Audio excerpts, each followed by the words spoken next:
जिलाधिकारी ने किया बेतवा संरक्षण अभियान का शुभारंभ। सीतापुर जिला प्रशासन और लोक भारती संस्था के संयुक्त प्रयासों से सरायन नदी में बहने वाली बेतवा नदी के संरक्षण का अभियान शुरू किया गया। इस अभियान का शुभारंभ क्षेत्रीय विधायक रामकृष्ण भार्गव, जिलाधिकारी अभिषेक आनंद और मुख्य विकास अधिकारी निधि बंसल ने मछरेटा के ग्वाली पुल पर विधिवत पूजा अर्चन करके किया। इस अभियान के तहत लोक भारती संस्था के जिला संयोजक कमलेश सिंह ने प्रशासनिक अधिकारियों, वन विभाग, ग्राम विकास विभाग, भूमि संरक्षण विभाग, सिंचाई विभाग और स्थानीय लोगों से बेतवा नदी को बचाने का आह्वान किया। बेतवा नदी, जो कि सीतापुर के अरसेनी से निकलकर मछरेटा के ग्वालीपुर पर होते हुए संदना क्षेत्र के मधवापुर में सरायन नदी में गिरती है, लगभग 26 किलोमीटर लंबी है।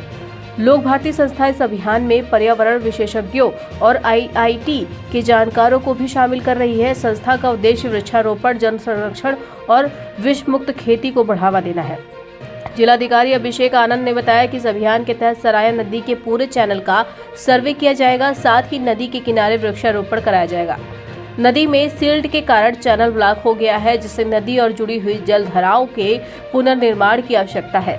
यह अभियान अगले 6 महीनों तक आगामी बरसात तक जारी रहेगा। इस अवसर पर भूमि संरक्षण अधिकारी संजीव कुमार, मोहली के संजय कुमार, मछरेटा के खंड विकास अधिकारी राजेश तिवारी, गोदलामऊ के खंड विकास अधिकारी प्रवीण जीत सिंह, मिश्रित के खंड विकास अधिकारी अवध प्रताप सिंह, वन विभाग के अधिकारी विकास यादव, सिकंदर सिंह, अनिल यादव और अन्य गणमान्य लोग भी उपस्थित रहे। राष्ट्र प्रस्तावना के लिए सीतापुर मछरेटा से योगेश शुक्ला की रिपोर्ट।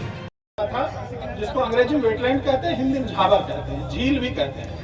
प्रकृति का कड़ाही की तरह का एक वो होता है और इसे किडनी ऑफ अर्थ भी कहा जाता है। अंग्रेजी में कहते हैं कि धरती की किडनी है ये, जिसमें अमीबा यानी एक कोशिकी से लेकर होमो सैपियंस तक सब पाए जाते हैं। ये बहुत सुंदर प्रकृति की संरचना है। इस संरचना से पहले 2 नदियां निकलती थी।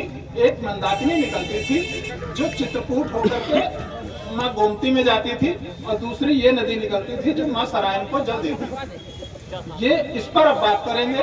1926 में जब मिश्रिक वाली नहर निकली तो इसको 2 खंडों में काट दिया, यानी जो 20% हिस्सा था उधर चला गया और 80% हिस्सा इसमें आता है।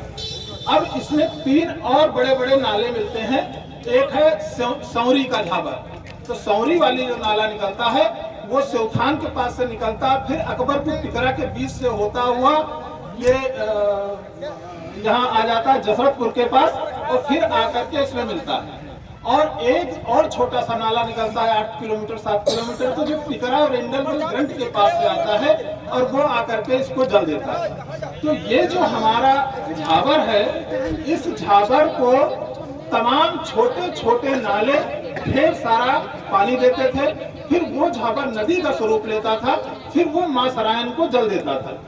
हुआ क्या कि जब आप देखेंगे, मेरा तो पूरा अध्ययन है 2015-16 में यहाँ की रिकॉर्डिंग है, हम लोग बहुत काम किए थे, तो इसमें जगह जगह पे कैचमेंट मतलब कैच कर दिया, इसको बंद कर दिया, या दूसरा काम हुआ इसकी गहराई से सफाई कर दी कई जगह पे।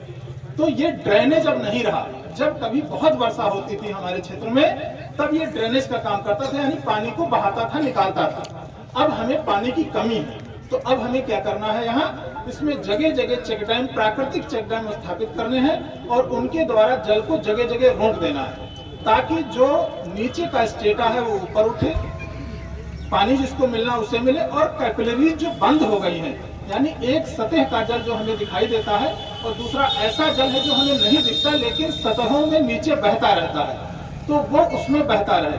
आप वैज्ञानिक दृष्टिकोण से अगर देखें तो जो मंदाकिनी नदी है उसका हम लोगों ने एक सैटेलाइट मैपिंग कराई थी, एक वरिष्ठ अधिकारी हमारे परिचित थे, उन्होंने कम पैसे में निकाला था। तो वो 61 फीट ऊंचाई है वजीर नगर से और बरेठी जहां पर संगम है, माने 61 फुट। आप समझ सकते हैं कितना वो ढलान है। तो जो वर्षा जल में जल आता था वो एकदम से निकल जाता है, बड़ी तेज आवाज आती है। विधायक जी जान रहे हैं, यहाँ पहले बहुत जल भरा हुआ करता था, बहुत पानी भरता था। अब यहाँ पानी दिखता ही नहीं है, क्योंकि एक तो वर्षा कम हो गई। अंग्रेजी में 2 शब्द हैं, एक अल नीनो, एक एल नीनो। तो अल नीनो का प्रभाव कुछ पड़ा उसकी वजह से, और कुछ वातावरण में तमाम इस तरह की रासायनिक अभिक्रियाएं और विकास के नाम पर तमाम चीजें हुई कि ये पूरा वातावरण दूषित हुआ, और जो वर्षा जल है वो अब कम हो गया। पहले 4 महीने की बरसात थी, अब 1 डेढ़ महीने में बरसात निपट जा रही है।